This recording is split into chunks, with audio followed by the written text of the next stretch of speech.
Hi everyone, welcome to this video lecture. Myself, M. Krishna, working as Assistant Professor in EEE Department, St. Peter's Engineering College. In this video, I am going to explain about transformer.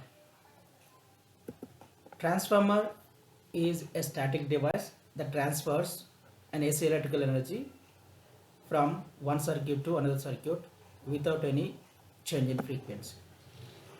There are two or more stationary circuits that are coupled magnetically and isolated electrically. It involves interchange of electrical energy between two or more electrical systems. The transformers provide much needed capability of changing the voltage and current levels easily.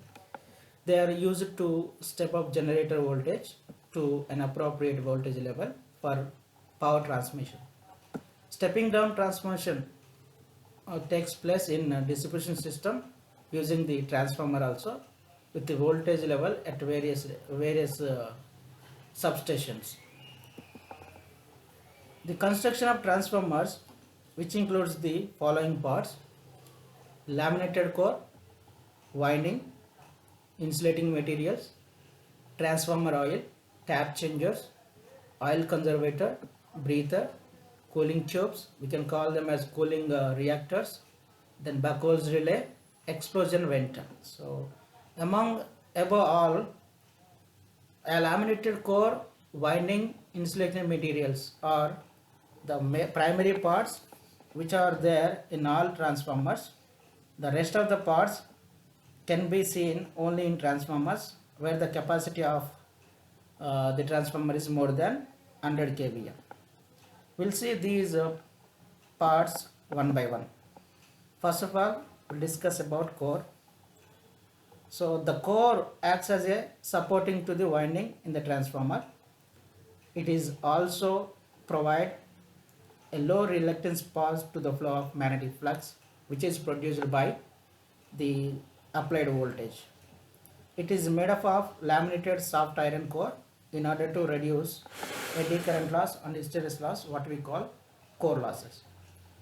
The composition of a transformer core depends on such factors like voltage, current and frequency. And a very important factor is that the diameter of the transformer core. The diameter of the transformer core is directly proportional to the copper loss and is inversely proportional to the iron loss. If the diameter of the core is decreased, the weight of the steel in the core is reduced, which leads to less core loss of the transformer, and the copper loss increase. When the diameter of the core is increased, the losses are going to be changing, vice versa.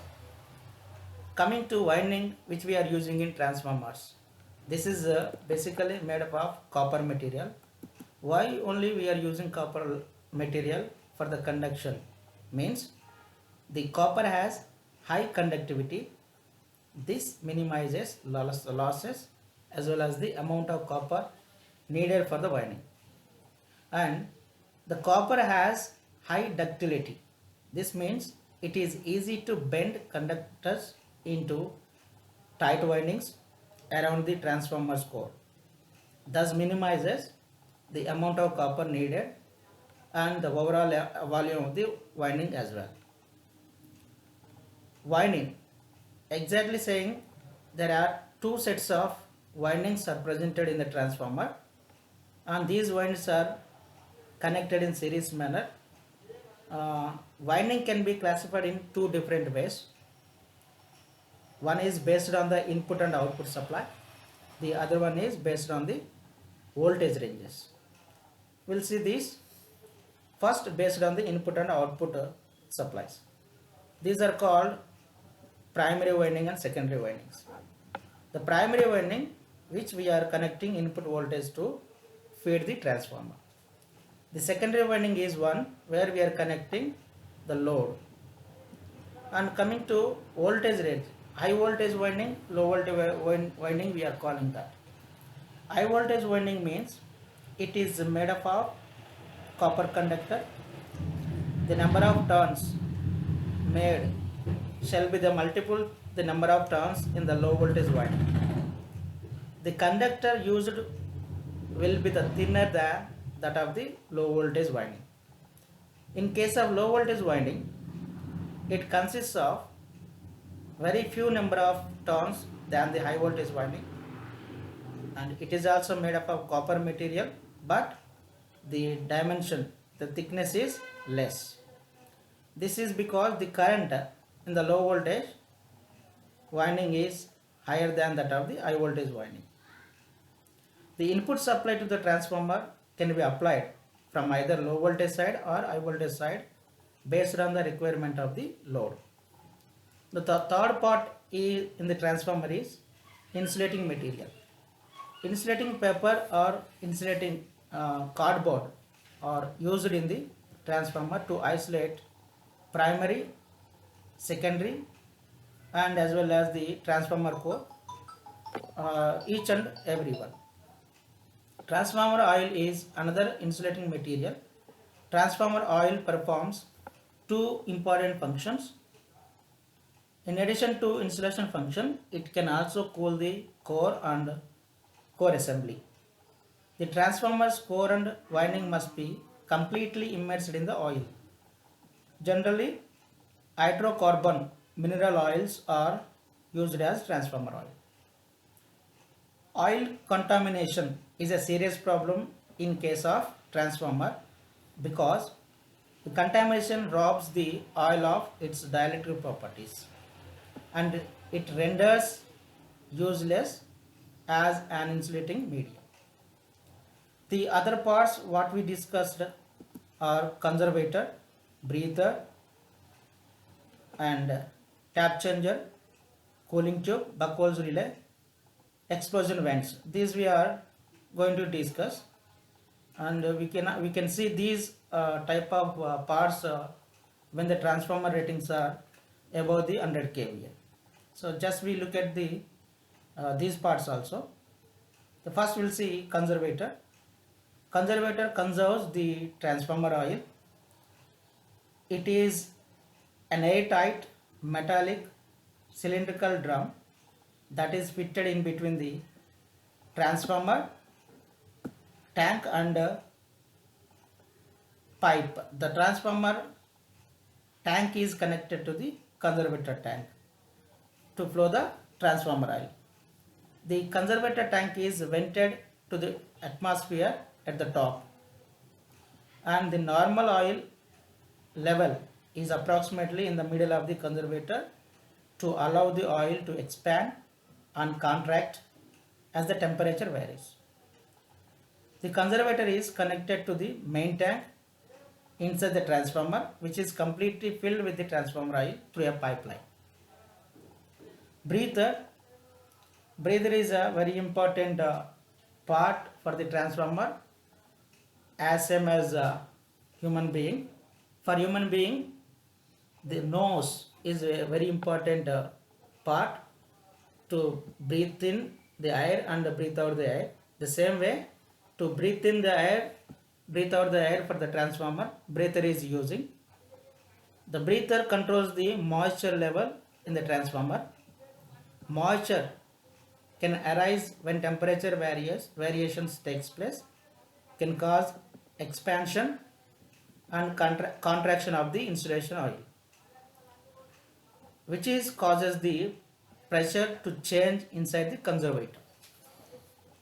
The pressure changes are balanced by a flow of atmospheric air in and out of the conservator, which is how moisture can enter into the transformer. If the insulating oil encounters this moisture, it can affect the paper insulation which we are using in between the windings and core, may even lead to internal faults. Therefore, it is necessary that the air entered into the tank must be moisture free. The transformer breather is a cylindrical container that is filled with silica gel material. When the atmosphere air passes through the silica gel, the breather immediately it absorbs the moisture which is there in the air by the silica crystal. Basically, silica crystals initially in blue color. After absorbing the moisture, the silica crystal color being changed into uh, pale pink color. So that indicating that the silica gel is already absorbing the uh, most moisture values amount need to be changed. The breather acts like an air filter for the transformer, as I said, and controls the moisture level inside a transformer. Coming to tap changer, the output voltage of transformer vary according to its input voltage and the connected load. During loading condition, the voltage on the output terminal decreases. Generally happening this because it is short circuit. As we know, in the short circuit, the voltage values are reducing. Whereas during offload, that is open circuit condition, the output voltage increases. Whatever the voltage applying, that will be available across the output terminals. In order to balance the voltage variation, indirectly saying that voltage regulation values, tap changes are used. The tap changes are three basic types. One is on-load tap changer, second one is off-load tap changer. The nowadays we are using automatic tap changers also. When we are going for on-load tap changer, we are not at all switch off the transformer. So in on condition only we are going to change the tap changer. And in case of off-load condition, we are making the power off, then after we are going to apply the tap changer. Nowadays automatic tap changers comes into picture. And one more very important part for the transformer is cooling system. Cooling system is very important because when the operation is going on in the transformer, there is a huge amount of heat is going to be generating. That is, heat has to be bring out from the inside of the transformer. For that purpose, cooling system is being used. Cooling system means there exists some radiators. In that radiators we are filling with some oil or some water we are sending through some pipes. With that the water or oil will bring out that heat which is generated inside the transformer when the operation is going on. Buchholz relay. Buchholz relay is a protecting device. It is a small container housed over the connecting pipe from the main tank to the conservator tank, which you can see in the diagram. It is used to sense the faults occurring inside the transformer. Means whatever may be the internal faults are occurring will be sensed by the Buchholz relay, and it is a simple relay that is operated by the gases emitted during the decomposition of the transformer oil when the internal faults occur. It helps in sensing and protecting the transformer from internal faults. Last one is also important for the avoiding the transformer from the damage from the internal faults. That is explosion vent. The explosion vent is used to expel boiling oil in the transformer during heavy internal faults in order to avoid that explosion of the transformer. During heavy faults, the oil rushes out of the vent. The level of the explosion vent is normally maintained above the level of the conservator tank. So this is all about the transformer basics and transformer parts. Next we will see the classification of transformers. The classification is made based on few factors. Those are, first one, based on construction. When we see the construction point of view, the transformers are core type, shell type and berry type. Based on the voltage level that it is going to be making changes, One is step up transformer, the second one is step down transformer. And third classification based on the application where we are using, that is power transformer, distribution transformer. The few other transformers which we are seeing in power systems application are measuring transformers, protection transformers, indoor transformers, outdoor transformer. So we'll see them one by one. First we'll see core type transformer. This core type transformer, the coils means winding used are form wound and are of the they are cylindrical type. We can able to see the core and winding there in the diagram available. The core is a rectangular shaped one, the winding is a circular shaped one. So here the winding surrounds the core, and as we discussed in the theory part, instead of placing the winding, primary winding or HV winding one side and lower voltage winding or secondary winding another side, we are keeping them one after another. In between the both windings we are using one insulating material. Generally we are using insulating material mica paper. The dimension means area of cross section, the value is 0.5 mm around it. Then we'll see shell type transformer. Here we can see the shell type transformer. Generally shell type transformer having the three limbs, unlike our core type transformer. Core type transformer having only two limbs. We are placing the primary winding and secondary winding on the two limbs. But here in this case shell type, the core is surrounds the winding, means we are placing both primary winding and secondary winding on the center limb of the transformer. The complete winding is placed inside the transformer. The center limb is made up of silicon steel, where the silicon is added to the steel material to minimize the hysteresis loss, and it is laminated to reduce the eddy current losses. And there are the cooling also providing for the shell type transformer. Next classification we can see based on the voltage levels that the transformer provides.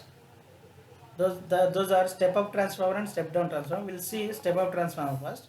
As the name specifies that the secondary turns are more than the primary turns. We can able to see in the diagram here the secondary turns are more than the primary turns. That decides the voltage levels. Thereby here the given voltage V1 is going to be stepped up for the is giving to the secondary voltage, and here we can say we are getting the output voltage value more than the input applied voltage. We'll see the step down transformer. In the step down transformer, unlike step up transformer, exactly opposite to that, here the secondary winding is less than the primary winding, means higher voltage is applying to the primary winding, we are getting the less voltage. This step down transformer mainly using in distribution systems where the voltage must be stepped down from higher values to the lower value.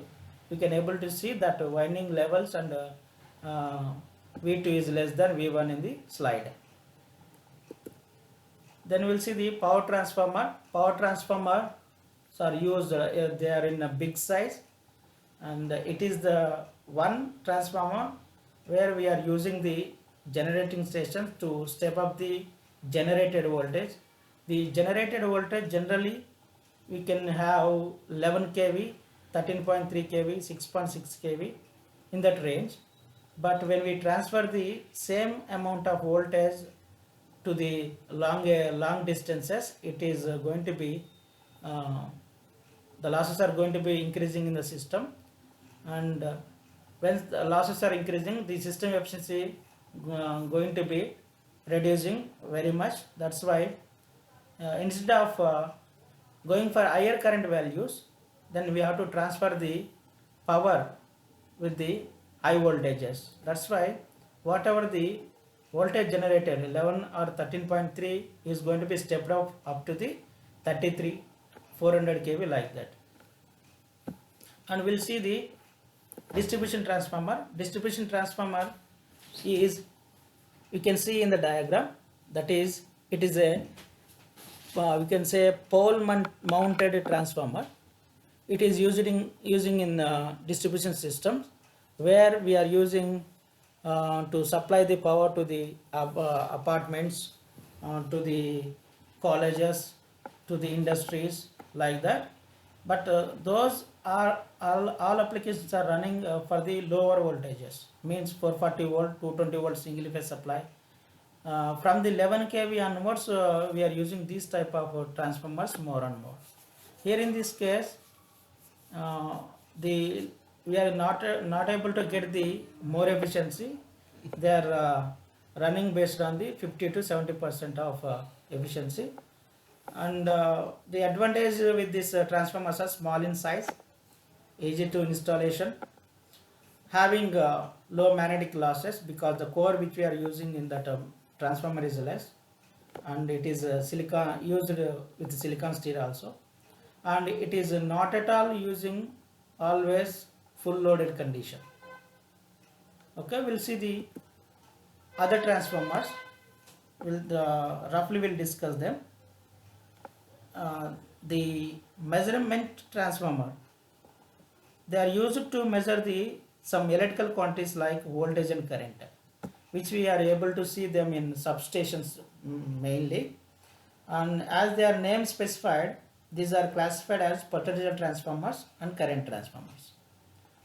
And protection transformers, these are also we can see in the substations. And these are major difference between measuring and protection transformers is the accuracy. The protection transformers should be more accurate compared to the measuring transformers. And based on the placing that the transformers are using, these are classified into two types: indoor transformers, outdoor transformers. Indoor transformers and outdoor transformers are covered with the proper proof, like as in the process industry. The outdoor transformers are distribution type, which are placed in substations. Nowadays, indoor transformers are using very much as compared to outdoor transformers. Thank you for watching this video.